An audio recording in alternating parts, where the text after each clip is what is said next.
proverbe de Salomon, fils de David, roi d'Israël. Pour connaître la sagesse et l'instruction, pour comprendre les paroles de l'intelligence, pour recevoir des leçons de bon sens, de justice, d'équité et de droiture, pour donner aux simples du discernement, au jeune homme de la connaissance et de la réflexion, que le sage écoute, et il augmentera son savoir. Et celui qui est intelligent acquérera de l'habileté. Pour saisir le sens d'un proverbe ou d'une énigme, des paroles des sages et de leurs sentences, la crainte de l'Éternel est le commencement de la science.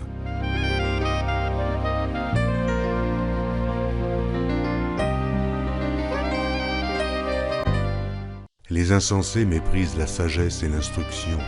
Écoute, mon fils, l'instruction de ton père, et ne rejette pas l'enseignement de ta mère. Car c'est une couronne de grâce pour ta tête, et une parure pour ton cou. Mon fils, si des pécheurs veulent te séduire, ne te laisse pas gagner. S'ils disent « Viens avec nous », dressons des embûches, versons du sang, tendons des pièges à celui qui se repose en vain sur son innocence. Engloutissons-les tous vifs comme le séjour des morts, et tout entiers comme ceux qui descendent dans la fosse. Nous trouverons toutes sortes de biens précieux, nous remplirons de butin nos maisons. Tu auras ta part avec nous. Il n'y aura qu'une bourse pour nous tous. Mon fils, ne te mets pas en chemin avec eux, détourne ton pied de leur sentier, car leurs pieds courent au mal, et ils ont hâte de répandre le sang. Mais en vain jette-t-on le filet devant les yeux de tout ce qui a des ailes. Et eux, c'est contre leur propre sang qu'ils dressent des embûches, c'est à leur âme qu'ils tendent des pièges. Ainsi arrive-t-il à tout homme avide de gain. La cupidité cause la perte de ceux qui s'y livrent. La sagesse crie dans les rues. Elle élève sa voix dans les places. Elle crie à l'entrée des lieux bruyants, aux portes de la ville. Elle fait entendre ses paroles. Jusqu'à quand, stupides, aimerez-vous la stupidité? Jusqu'à quand les moqueurs se plairont-ils à la moquerie et les insensés haïront-ils la science? Tournez-vous pour écouter mes réprimandes. Voici, je répandrai sur vous mon esprit.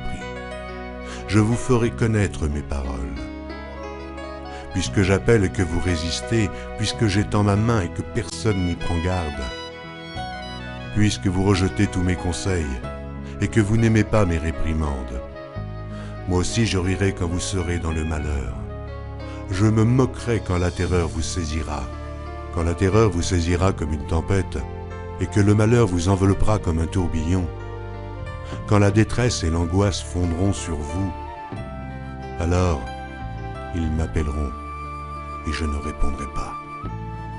Ils me chercheront et ils ne me trouveront pas, parce qu'ils ont haï la science et qu'ils n'ont pas choisi la crainte de l'Éternel, parce qu'ils n'ont point aimé mes conseils et qu'ils ont dédaigné toutes mes réprimandes.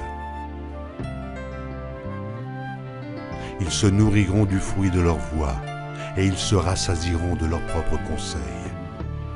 Car la résistance des stupides les tue, et la sécurité des insensés les perd. Mais celui qui m'écoute reposera avec assurance, il vivra tranquille, et sans craindre aucun mal.